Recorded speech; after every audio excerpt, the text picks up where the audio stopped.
Bismillahirrahmanirrahim. Assalamualaikum warahmatullahi wabarakatuh. Saya Sintania Anggraini akan menjelaskan tentang kelainan-kelainan pada anak berkebutuhan khusus.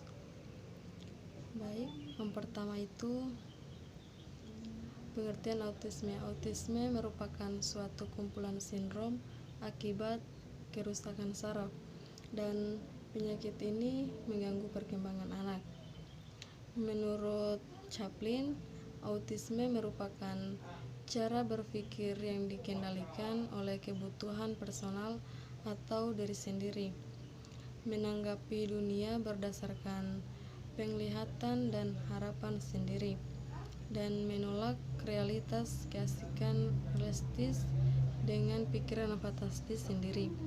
Gangguan autisme termasuk gangguan perkembangan privasi karena mencangkup gangguan dalam bidang komunikasi verbal dan nonverbal, bidang interaksi sosial, bidang perilaku dan emosi.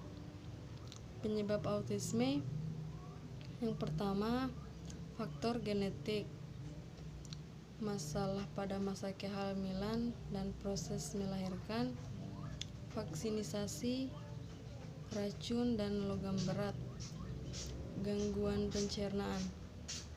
Adapun cara penanganan autisme, yang pertama terapi psikologis, kedua obat-obatan, ketiga terapi bicara dan bahasa, keempat terapi pekerjaan, kemudian terapi sehari-hari, kelima terapi alternatif. Karakteristik autisme yang pertama, kesulitan dalam berinteraksi sosial secara kualitas. Kedua, kesulitan dalam berkomunikasi secara kualitas. Ketiga, menunjukkan perilaku yang hiperaktif. Keempat, mengalami perkembangan yang terlambat dan tidak normal. Pengertian tunawicara. Tunawicara adalah gangguan atau hambatan dalam berkomunikasi atau kelainan berbicara. Penyebab tunawicara pada anak, pertama, faktor sentral. Faktor ini meliputi adanya kerusakan pada susunan saraf pusat sehingga mengakibatkan anak tidak mampu berbahasa verbal yang spesifik. Kemudian faktor periferal. Faktor ini berhubungan dengan gangguan sensorik atau fisik, terutama gangguan pendengaran. Kemudian ketiga, faktor lingkungan dan emosional. Bentuk faktor ini misalnya saat anak mengalami perantaran, penganiayaan maupun gangguan dalam perilaku dan emosi lainnya. Keempat, campuran. Faktor ini merupakan gabungan dari faktor sentral, periferal atau lingkungan. Metode pembelajaran anak tunarungu, pertama, belajar melalui membaca ujaran, kedua melalui pendengaran, ketiga belajar secara manual. Cara berinteraksi pada anak tunawicara, pertama, cari perhatian, kedua lakukan percakapan secara berhadapan langsung, ketiga hindari berbicara terlalu cepat, melakukan kontak mata, keempat berbicara secara normal, kelima jauhkan tangan dari wajah saat berbicara, keenam gunakan gerak isyarat, tujuh pilih topik yang umum. Kemudian tunarungu. Tunarungu merupakan anak yang mempunyai gangguan pada pendengaran sehingga tidak dapat mendengar bunyi dengan sempurna atau bahkan tidak mampu mendengar sama sekali.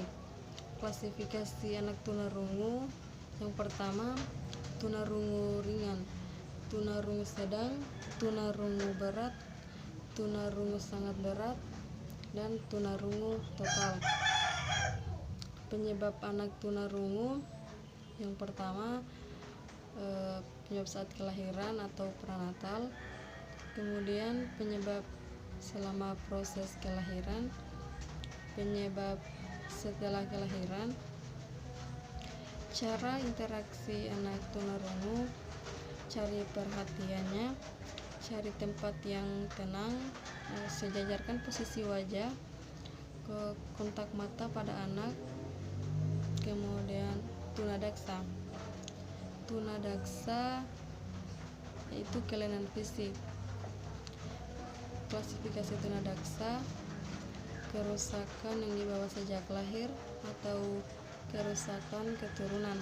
Kedua, kerusakan pada waktu kelahiran. Ketiga, interaksi. Keempat, kondisi traumatik atau kerusakan traumatik. Kelima, tumor.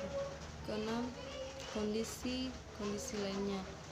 Penyebab terjadinya anak tunadaksa: yang pertama, faktor kelahiran. Kedua, faktor kecelakaan.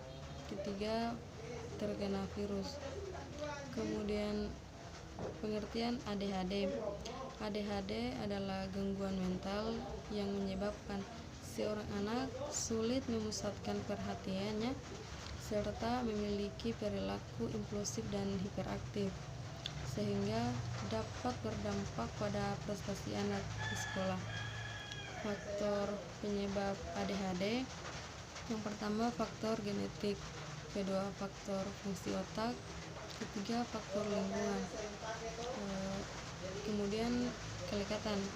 Menurut beberapa para ahli, kelekatan merupakan ikatan emosional yang dibentuk seseorang individu dengan orang lain yang bersifat spesifik, mengikat mereka dalam suatu kedekatan yang bersifat kekal sepanjang waktu. Kemudian perkembangan kelekatan: yang pertama itu kelekatan masa bayi atau anak-anak. Kedua, kelekatan masa remaja atau dewasa. Ketiga, pola dan indikator anak. Faktor yang mempengaruhi kelekatan: yang pertama, perpisahan yang tiba-tiba antara anak dan figur lekat. Kedua, penyiksaan emosional atau penyiksaan fisik. Ketiga, pengasuhan yang tidak stabil. Keempat, sering berpindah domisili. Kelima, pola asuh yang tidak konsisten. Keenam, figur lekat yang mengalami masa psikologis. Manfaat dan fungsi kelekatan: memberikan rasa aman, mengatur keadaan perasaan sebagai saluran ekspresi dan komunikasi, sebagai dasar untuk melakukan eksplorasi pada lingkungan sekitar. Ya, itulah tadi penjelasan tentang beberapa kelainan anak yang berkebutuhan khusus.